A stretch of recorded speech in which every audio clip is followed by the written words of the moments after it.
Bismillahirrahmanirrahim. Assalamu alaikum dear students. I am Professor Siddiq Nawaz, Alpine Degree College, Khanpur. आज का हमारा lecture number 33, chapter number 3, जिसमें सबसे हमने डिस्कस करना है liquefaction of gases, the process of conversion of liquid, the process of conversion of gases into liquid by applying high pressure and lower temperature is called liquefaction of gases. या simple word में भी कह सकते हैं the conversion of gases into liquid is called liquefaction of gases. General principle जो है liquefaction का वो ये है कि अगर हम गैस को लिक्विड में कन्वर्ट करना चाहते हैं तो प्रेशर को बढ़ाएंगे, टेम्परेचर को कम करेंगे. बेटा जब हम प्रेशर को इंक्रीज़ करते हैं तो गैस के मालिक्यूल एक दूसरे के करीब आ जाते हैं, जिससे अट्रैक्टिव फोर्सेस डोमिनेट होने लगती हैं. तो जो चांसेस होते हैं गैस के लिक्विड में कन्वर्ट होने के वो बढ़ जाते हैं. और जब हम प्रेशर बढ़ाते हैं साथ ही टेम्परेचर को कम करते हैं ताकि गैस के मालिक्यूल की काइनेटिक एनर्जी डिक्रीज़ हो जाए और उनके दरमियान अट्रैक्टिव फोर्सेस डोमिनेट करें और गैसेस कन्वर्ट हो सकें लिक्विड में. अब इस पर्पस के लिए कुछ टर्म्स हैं. अगर हम गैसेस को लिक्विड में कन्वर्ट करना चाहते हैं तो क्रिटिकल टेम्परेचर, क्रिटिकल प्रेशर का पता होना ज़रूरी है.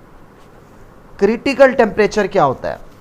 ऐसा हाईएस्ट टेम्परेचर जिस पे सब्सटेंस एग्जिस्ट कर सके as a liquid. Highest temperature देखें, इतना हाईएस्ट कि उसके बाद वो वेपर्स होंगे, लेकिन उस टेम्परेचर पे क्या हो सके, सब्सटेंस लिक्विड में एग्जिस्ट कर सके, तो that is called critical temperature.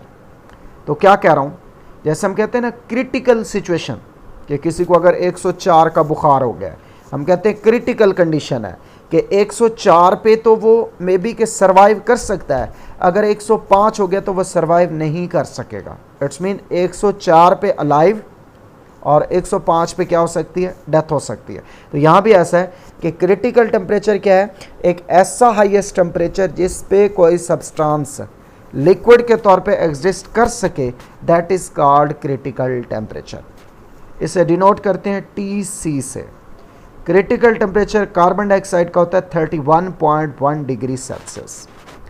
अब इसी क्रिटिकल टेम्परेचर को किसी दूसरी टर्म में भी बयान किया जा सकता है. नंबर के a temperature above which gas cannot be liquefied no matter how much the pressure is applied.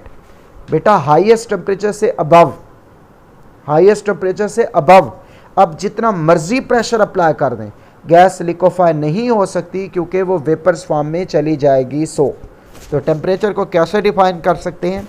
The highest temperature at which substance exists as a liquid is called critical temperature, या the temperature above which gas cannot be liquefied no matter how much the pressure is applied is called critical temperature.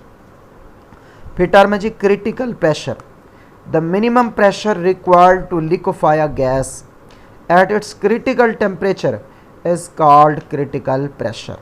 इसे denote करते हैं PC से. Carbon dioxide का critical pressure है 73 atmosphere. Critical temperature और critical pressure important हैं for worker जो deal कर रहा होता है गैस को, ताकि उसे कन्वर्ट कर सके लिक्विड में. जो प्रॉपर्टीज़ हैं ये दो, क्रिटिकल टेम्परेचर और क्रिटिकल प्रेशर, ये प्रोवाइड करते हैं इंफॉर्मेशन कि किन गैसेस कंडीशंस पे गैसेस को लिक्विफाई किया जा सकता है. जैसे ऑक्सीजन का क्रिटिकल टेम्परेचर है 154.4 केल्विन. इस टेम्परेचर पे तो ऑक्सीजन लिक्विड होगी, लेकिन इस टेम्परेचर से नीचे बिलो गैस यकीनन कूल्ड होगी, क्योंकि ये हाईएस्ट टेम्परेचर है. इस पे गैस हॉट होगी, इससे बिलो क्या होगी, कोल्ड. तो इससे कह रहा हूँ O2 का क्रिटिकल टेम्परेचर 154.4 केल्विन है.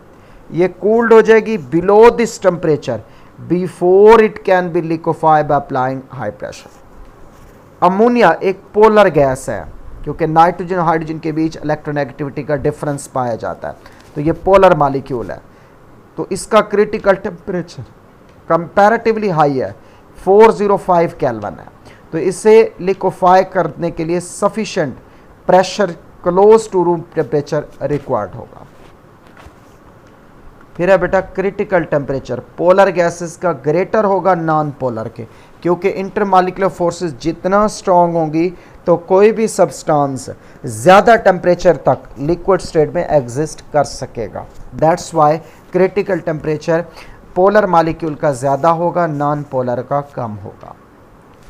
सब्सटेंसेस जैसे वाटर वेपर्स और अमोनिया हैं, ये पोलर है, स्ट्रॉन्ग इंटरमॉलिक्यूलर फोर्सेस हैं, तो इनकी बेटर टेंडेंसीज हैं टू लिक्विफाइड, इसलिए इनके क्रिटिकल टेम्परेचर हाई है। कि अमोनिया का क्रिटिकल टेम्परेचर 132 डिग्री सेल्सियस है, वाटर का 374 डिग्री सेल्सियस है, यानी 374 डिग्री सेल्सियस तक वाटर लिक्विड रहता है, उसके अबव क्या चला जाता है, गैसियस स्टेट्स में। CO2 can not be liquefied above 31.1 degree Celsius, क्योंकि 31.1 उसका क्रिटिकल टेम्परेचर है। इससे अबव जितना मर्जी प्रेशर अप्लाई कर लें CO2 लिक्विफाई नहीं हो सकती। एनीहाउ अगर CO2 का टेम्परेचर मेंटेन किया जाए 31.1 डिग्री सेल्सियस पे, तो लोअर प्रेशर पे रिक्वायर्ड होगा गैस को लिक्विफाई करना, यानी 31.1 डिग्री सेल्सियस पे तो क्रिटिकल प्रेशर रिक्वायर्ड होगा इसे लिक्विफाई करने के लिए। लेकिन 31.1 डिग्री सेल्सियस से बिलो अगर मेंटेन रखो तो क्रिटिकल प्रेशर से भी थोड़ा प्रेशर रिक्वायर्ड होगा इस गैस को लिक्विफाई करने के लिए। आर्गॉन ऑक्सीजन नॉन पोलर हैं, इनकी लो पोलराइजेबिलिटीज़ हैं, वीक इंटरमॉलिक्यूलर फोर्सेस हैं, इसलिए इनकी टेंडेंसी टू बी लिक्विफाइड कम है, इनके क्रिटिकल टेम्परेचर इसलिए थोड़े हैं। बेटा क्रिटिकल टेम्परेचर 3 फैक्टर पे डिपेंड करता है, एक साइज ऑफ मॉलिक्यूल, दूसरा शेप ऑफ मॉलिक्यूल्स, तीसरा इंटरमॉलिक्यूलर फोर्सेस। फिर है जी क्रिटिकल वॉल्यूम। एक मोल गैस क्रिटिकल टेम्परेचर और क्रिटिकल प्रेशर पे जो वॉल्यूम ऑक्युपाई करेगी that is called critical volume. इसे डिनोट करते हैं VC से। कार्बन डाइऑक्साइड का क्रिटिकल वॉल्यूम है 95.65 क्यूबिक सेंटीमीटर पर मोल। ऑक्सीजन का क्रिटिकल वॉल्यूम है 74.42 क्यूबिक सेंटीमीटर पर मोल। हाइड्रोजन का क्रिटिकल वॉल्यूम है 64.51 क्यूबिक सेंटीमीटर पर मोल। अब मैं तीनों को एक साथ बयान करने लगा हूँ।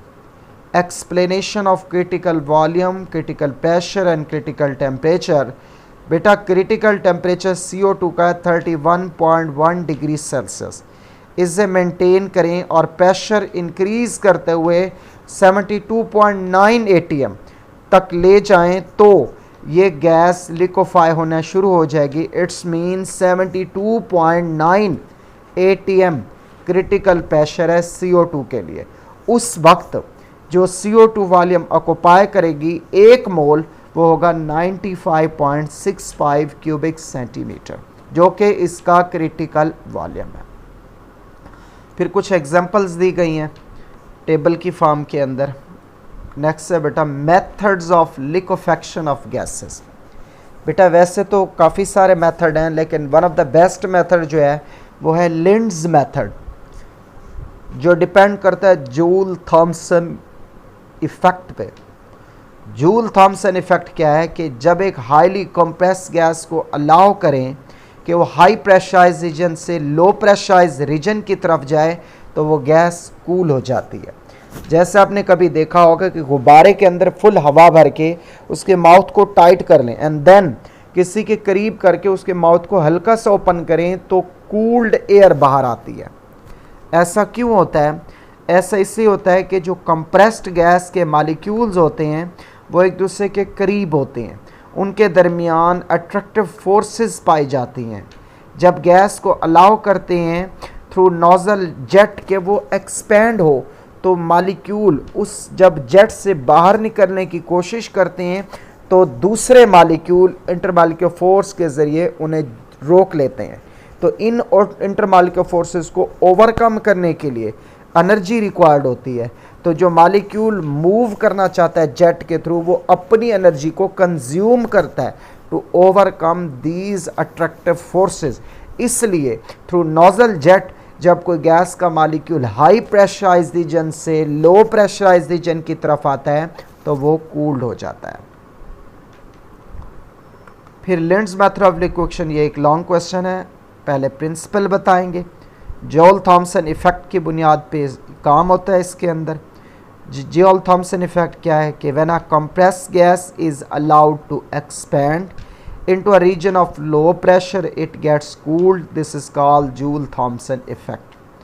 इसका प्रोसीजर क्या है? सबसे पहले कंप्रेशन है कि हम इसमें एयर की लिक्विफेक्शन करते हैं, एयर को कंप्रेस्ड करते हैं 200 एटमॉस्फेरिक प्रेशर तक एंड देन पास करते हैं एक कूल्ड पाइप से जिसे सराउंड किया जाता है रेफ्रिजरेटिंग लिक्विड से ताकि हीट ऑफ कंप्रेशन को रिमूव किया जा सके। बेटा ये कंप्रेसर है, यहाँ से फ्रेश एयर अंदर आएगी तो यहाँ कंप्रेसर के ज़रिए हम एयर को कंप्रेस करके 200 एटमॉस्फेरिक प्रेशर पे ले जाएंगे। तो जब किसी गैस को कंप्रेस करते हैं ना तो वो गैस हॉट हो जाती है। इस जो हीट पैदा होती है ड्यूरिंग कंप्रेशन ऑफ गैस, इससे बोलते हैं हीट ऑफ कंप्रेशन। अब इसे रिमूव करने के लिए इस कंप्रेस एयर को पास करते हैं कूल्ड पाइप जिसके गिर्द रेफ्रिजरेटिंग लिक्विड है ताकि हीट ऑफ कंप्रेशन को रिमूव कर लें और जो कंप्रेस एयर है उसका टेम्परेचर थोड़ा कम कर सकें।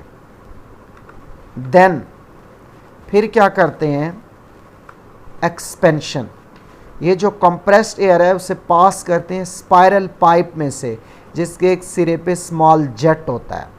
This is a spiral pipe.